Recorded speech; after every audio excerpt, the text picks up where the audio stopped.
61. I sit at one of the community tables in the library, my face an inch away from the laptop I've checked out at the front desk. I'm looking at construction sites nearby, but I can't focus. Every sound makes me jump. I'm jittery from the adrenaline, and my palms are sweating. I stare at the same words, reading them again and again until they have stopped having meaning. Where the hell is my backpack? Where is the knife? I dig my nails into my palm. The pain diverts my attention. Without it, I know I would fall apart. I imagine my body breaking off into 1,000 little fragments, scattering across the ground. Someone sits down in the seats, sat across from me, pulling out the chair roughly. The sound of the legs scraping against the floor makes me wince. I peek at them. It's Geoffrey, grinning at me. "Hi," he whispers. I grimace. "Hey." "Did you give any thought to what we talked about the other day?" "Geoffrey, I really don't feel that way about you." The girl next to us frowns. We are being too loud. I stand, tucking the laptop under my arm. Geoffrey is quick to follow. I hear his footsteps behind me as I turn into a deserted section of the library. Bookshelves surround us. The light overhead is harsh, casting long shadows over the carpet. "You haven't even tried." There's a flush creeping up his neck. "You can't say no when you haven't even tried." "Tried what?" "To like me. I'm not that bad, and you act like I'm some kind of creep." "You can't force someone to like you, Geoffrey. That's not how it works." "I'm not forcing anything." He takes a step closer, and I retreat, my back bumping the wall. "I tried to be nice. I tried to make it happen organically. But you had to ruin everything, Jiwon." "I didn't ruin anything." "Don't act dumb. I've seen you hanging out with Alexis at all hours of the day when you should have been with me instead. You let her get in between us. She ruined what we could have had." He sighs, running his fingers through his hair. Everything falls into place. All those times I thought I was being watched. The person on the bus, the parking lot. "You have been following me?" "Of course. I needed to protect you. I needed to make sure you were safe. That's what you do when you love someone, Jiwon." I recoil from him. There's a sound of alarm in my head, shrill and piercing. "Stop," I tell him. The wall is hard against my back. "You don't love me. You don't know me at all." "I do, Jiwon. I've been watching you. I know everything about you. For example, I know that you happen to be missing a backpack." "You took it?" I splutter. "Why?" "Because you need to learn some sense, Jiwon. If you can't see what's good for you, I'll have to show you. You can have your stuff back when you've proven that you deserve it. I have it locked up in my room at home." "What is wrong with you?" I hiss. "Jiwon, come on. Let's have our happy ending. I'm helping you, but I can't do it if you won't cooperate with me." I don't need you to help me. He grabs my wrist, squeezing it tightly. I bite down to stop from crying out. He stares at me and leans over, his mouth open and hot and stinking, his tongue poking out. Positioned above us, the light, blinking red, is a security camera. I keep my eyes fixed on it as I jerk away from him. I wish you would stop being so difficult, Geoffrey says, frowning. But I know how shocked you must be. I'm an understanding guy, Jiwon. I'll give you some time to think about it. I know you'll come around. He grazes my shoulder, his touch light, and walks away. My hands are shaking so hard that I nearly drop my phone when I wrestle it out of my pocket. I'm going to ruin you. 62. For 3 days, Umma calls out sick at work.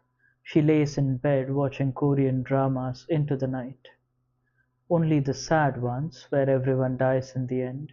She cries along to every scene, sobs, racking her body, as if she's the one who is dying. If she cancels the wedding now, instead of on the day off, she might be able to get at least a partial refund. But every time I bring it up, gently, so as not to hurt her feelings, she starts bawling, so I've stopped saying anything at all. Even now she hasn't given up on the decorations. She puts on her wedding dress and the crooked veil and sits in front of the TV to fold paper flowers. It's a simple yet tedious task. One turn of the wire to the left, that's the first leaf. Wrap it in green tissue paper. One turn to the right for the second leaf. At the top, fold the wire into 5 medium-sized loops and wrap them in pink and purple paper. Using 2 colors adds dimension, Oma says. At the end, tape off the bottom so that nothing comes loose. Cover the tape with green ribbon and tie it off in a bow. The flowers were clumsy to begin with, but now, because she keeps crying all over them, they are completely unusable. The pile of ruined flowers continues to grow at her feet, but she doesn't stop.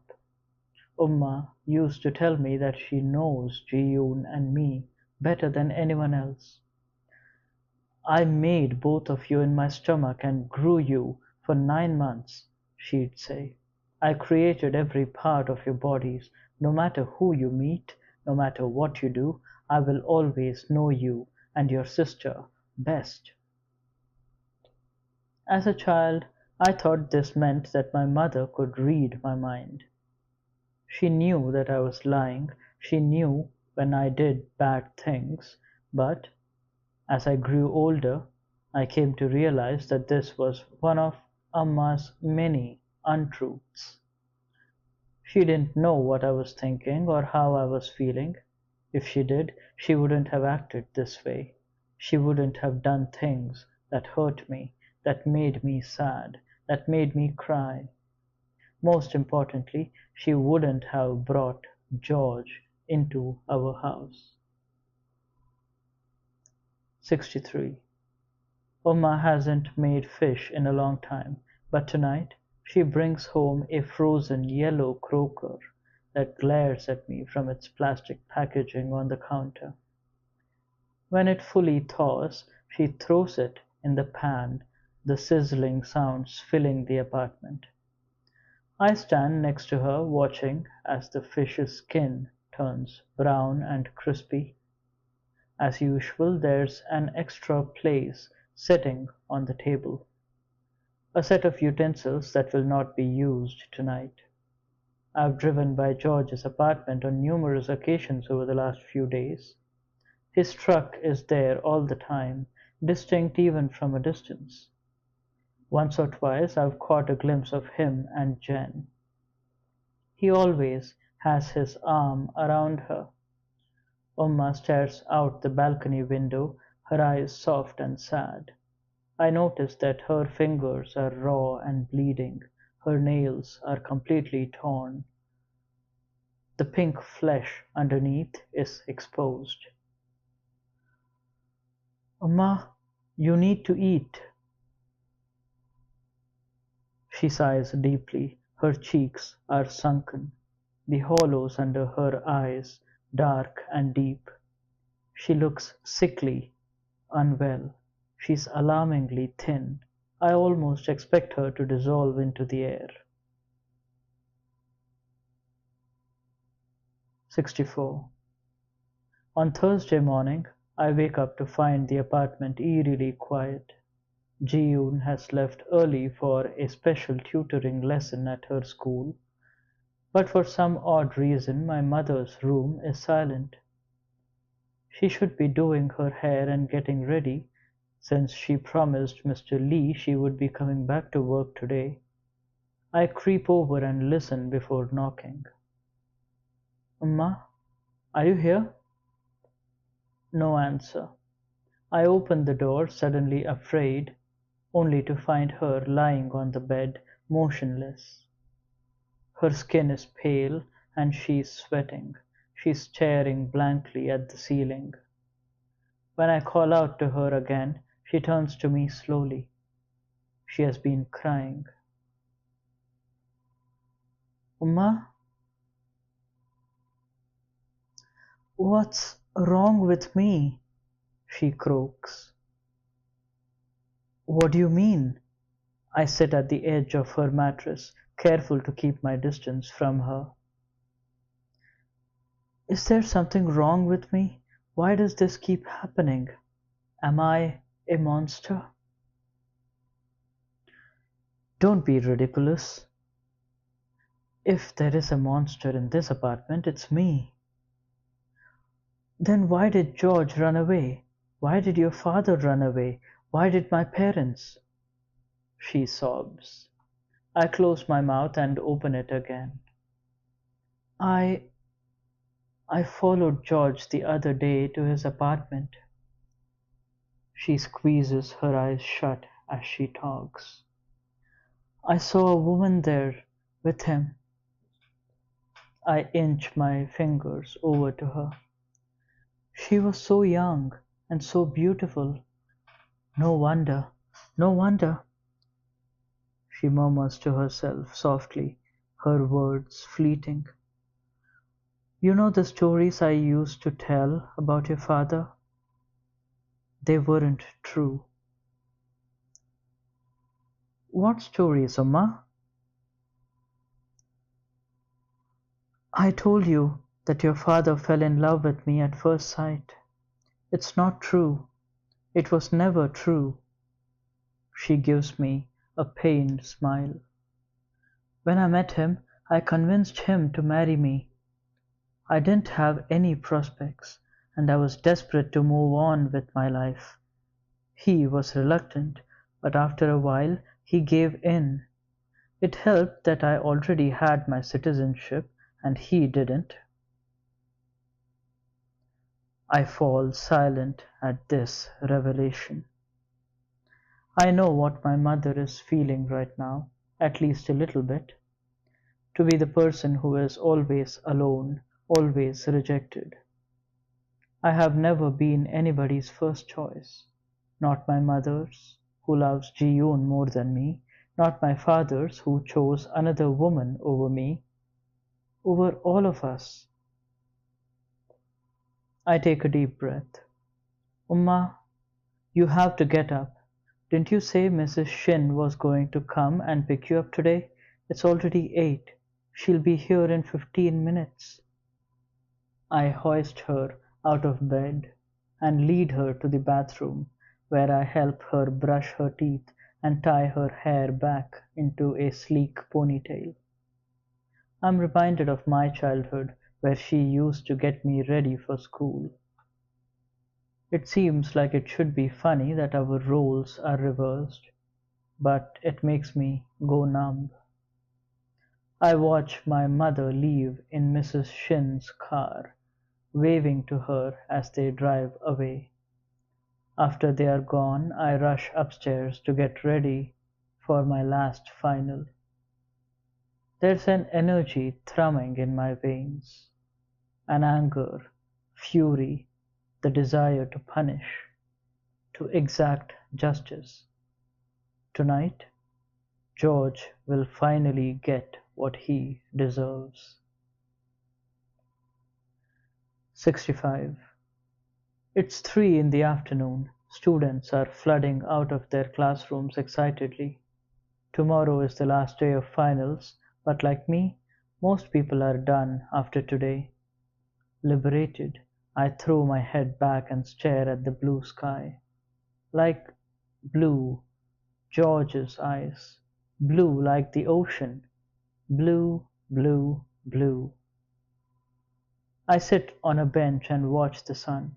I let the warm summer air caress my face. I'm wearing the flowy skirt, the cream-colored blouse that I wore the first time I met George, and even though it still smells like mothballs, I love the way it feels on my body, the feel of the wind fluttering the edges of the skirt. Every time I pass a window, I stare at my reflection. My phone beeps in my lap, and I open it up to see a message from George. We're still on for tonight, right? Yes, 5, I write back. See you then. An hour later, I get up from the bench. My legs are stiff. I get into the car and drive to the coffee shop where George and I have agreed to meet. I'm shaking with excitement. In the parking lot, I pull out Alexis's Ambien and crush the 3 remaining pills into a powder. The coffee shop is busy. Besides the students milling around inside, the decorations are eclectic, as though the person who designed it put everything together blindfolded. There are records and paintings crammed into every inch of open space on the walls. None of the paintings match.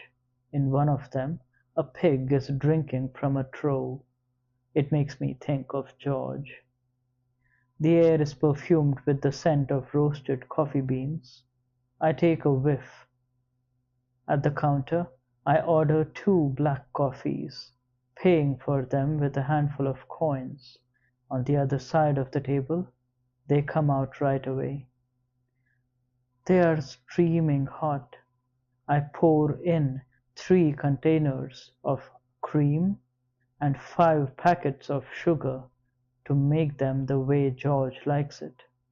I take a handful of creamers and sugars and stuff them into my pocket before heading back out to the car. When I pour in the powdered Ambien, it bubbles and sinks, disappearing to the bottom. I stir until everything is dissolved and take a tiny sip. There's a hint of bitterness that lingers on my tongue, and though I don't think George will notice, I add an extra packet of sugar just in case. The streetlights blink on. George will be here any second. I hold my breath and dial Joffrey's number on my phone. At 5:01, George's truck pulls into the lot. I take the coffee and fly over to him just as he parks. He doesn't have a chance to be surprised because I open the front passenger door and sit down, shoving the beverage laced with drugs into his hand. His eyes nearly pop out of his head. My stomach swoops. They look incredible. Perfect, lovely. I'm so engrossed in them that I barely hear his voice as he asks me, "JW, what are you doing here?" "We have to talk." Um, he looks around apprehensively. Can this wait?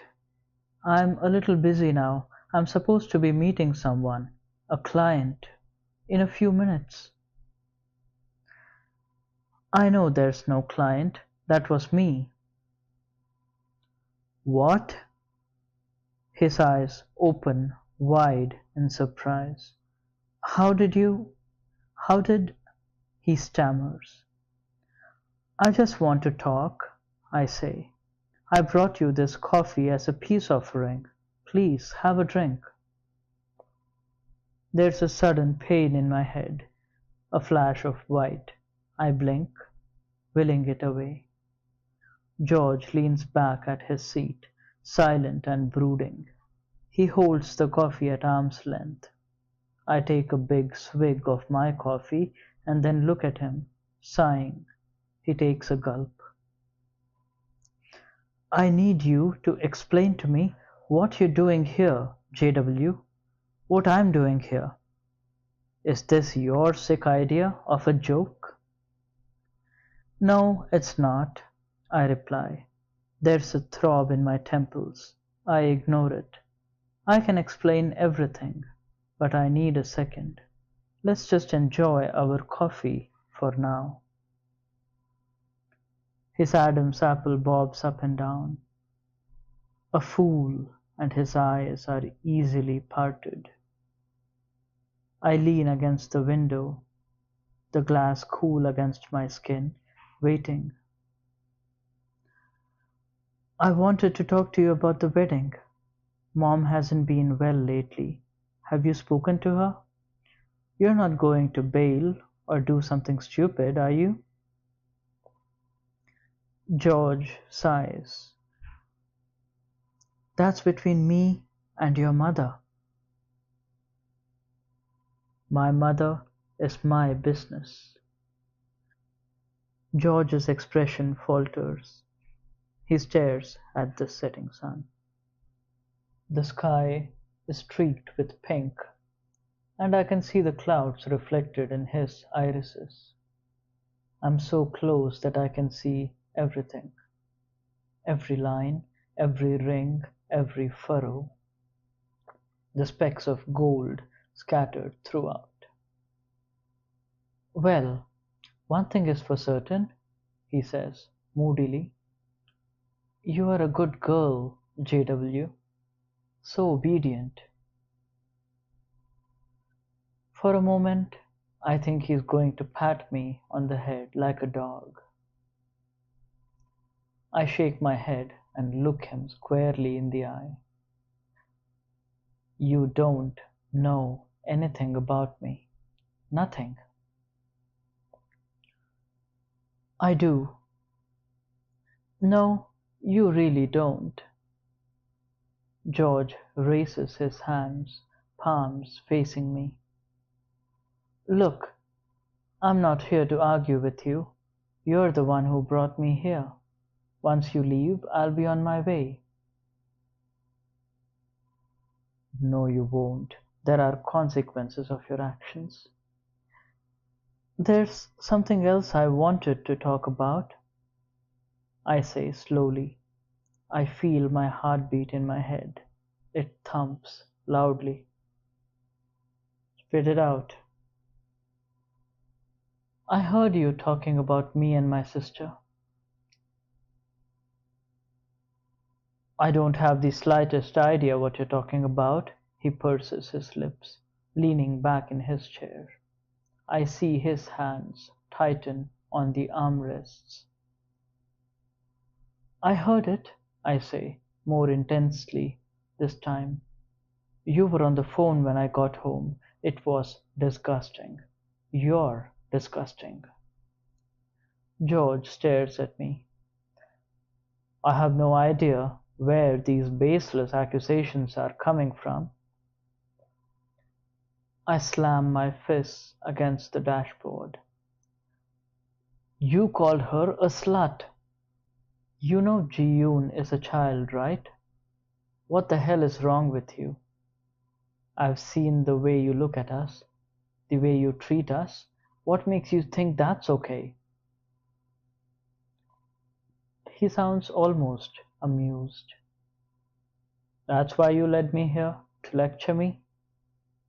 I clench my jaw. Fine, JW, he says.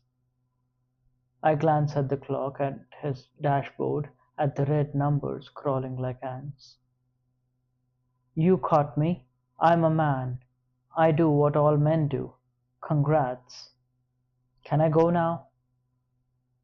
He raises the cup of coffee as if to toast me, a look of almost imperial superiority on his face, and takes a long drink. My confidence wobbles. I feel a sense of desperation. Why isn't it working? Suddenly, he touches his forehead. Ugh. What's wrong? I think I'm going to be sick, George mutters, shaking his head.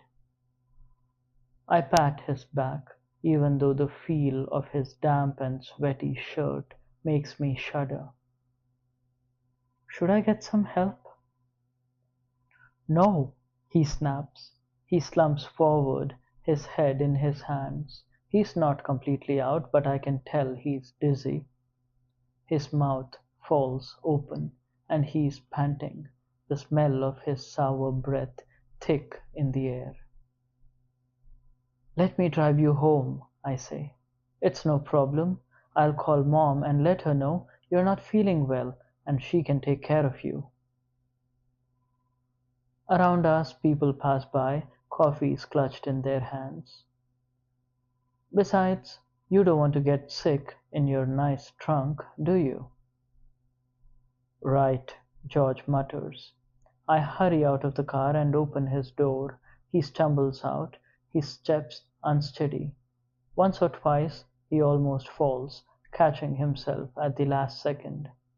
I help him into the passenger seat, pushing him inside. I get in the driver's seat, careful not to show my face. Ready? I ask George. Mm-hmm. His eyes are glazed. I reach over and pull the seatbelt taut over his body, buckling it with a satisfying click. No need to damage my precious cargo. I drive us out of the parking lot, watching my mother's busted Honda grow smaller and smaller in the rearview mirror. Next to me, George's head lolls. He has been trying to stay awake. We drive to an empty construction site, pulling up silently on the grass. Where are we? George mumbles. I can barely understand him. Home, I say, smiling at him. He doesn't respond. On the other side of the road, hidden from our view, is a cul-de-sac with a cluster of small homes.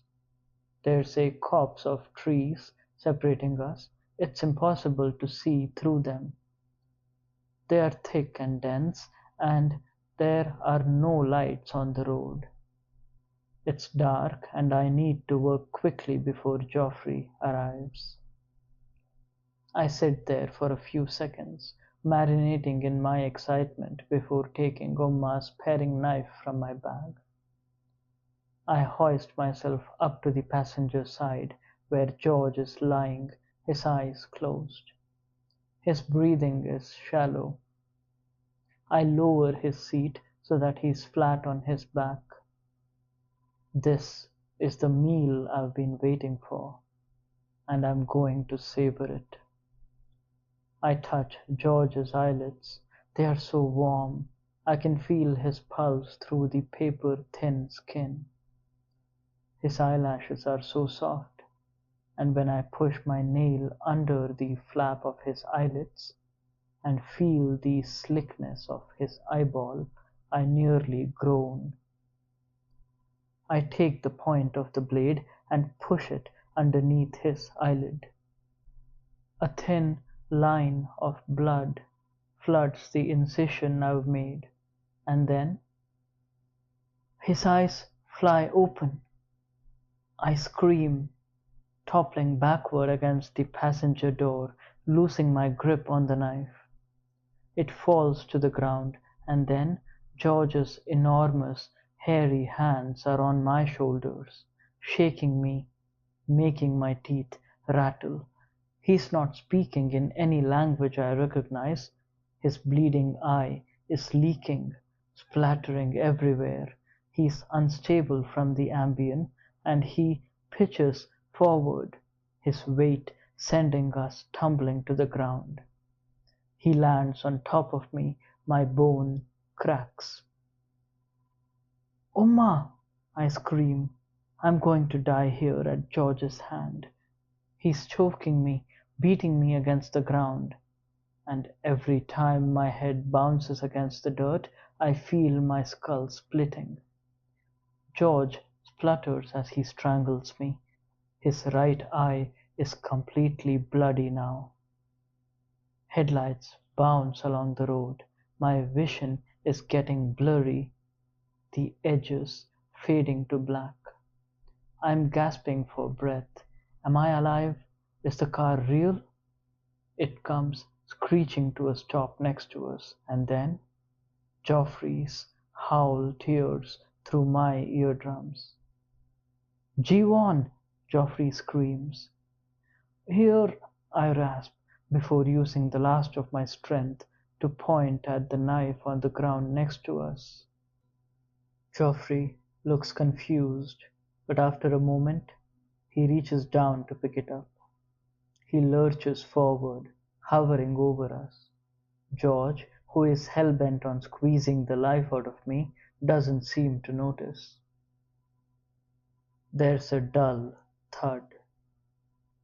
George's hands loosen. I gasp, trying to suck in as much air as I can. Another thud. I see Joffrey's arms come down again and again. In his shaking fist, he is holding not the knife, but a rock, slamming it into George's skull. Each time it makes contact, the blow echoes through the air, reverberating. At some point during the onslaught, George releases me and slides onto the ground, his hands up in the air. Then he stops moving entirely. Joffrey sinks down onto the ground.